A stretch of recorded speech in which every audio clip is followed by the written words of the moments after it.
जब पर्व त्योहार आजकल आते हैं ना, तो कपड़े नए, मिठाइयां नहीं, मन में रहता है किसी तरह पर्व त्योहार बीत जाए।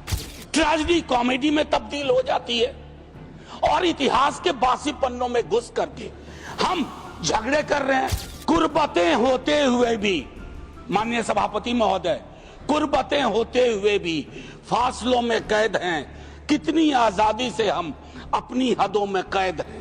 ये हद तोड़ने की जरूरत है। जय हिंद सर। माननीय Shri Manoj Kumar Jha ji, concern over alarming rise in hate crimes and need to strengthen law enforcement mechanisms. शुक्रिया सर। मूलतः औपचारिकता में नहीं कह रहा हूं, लेकिन कई महीनों से इस महत्वपूर्ण विषय पर सदन के समक्ष सदन की राय अपने माध्यम से रखना चाहता था। मान्यवर, आज आने से पूर्व मैंने एक किताब भी साथ में ली, mobilising hate, the story of final solution. Sir, ये चिंता का विषय है कि घृणा आधारित भाषण और नफरत आधारित कृत्य के कारण छोटे रसूखदार बड़े रसूखदार में तब्दील होते जा रहे हैं। छोटे ओहदेदार बड़े ओहदेदार में तब्दील होते जा रहे हैं और चारों तरफ माहौल ऐसा हो गया है कि नफरत को नेचुरलाइज कर दिया गया है।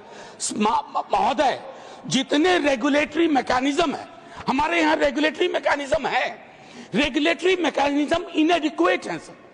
National human right commission, national minorities commission, जितनी तरह के कमीशन है, मैं माननीय गृह मंत्री जी से आग्रह करूंगा कि घृणा आधारित ये जो कृत्य हो रहे हैं, जो भाषण हो रहे हैं, उसकी वजह से सर, ये बात एस्टैब्लिश एंटोनियो गुतरेस ने भी कहा था, सेक्रेटरी जनरल थे यूएन के, कि गैस चेंबर यूं ही नहीं बन गया था, उसके पीछे घृणा की एक परंपरा थी। और वही हमने बोस्निया में देखा, वही हमने कंबोडिया में देखा, वही हमने रुवांडा में देखा।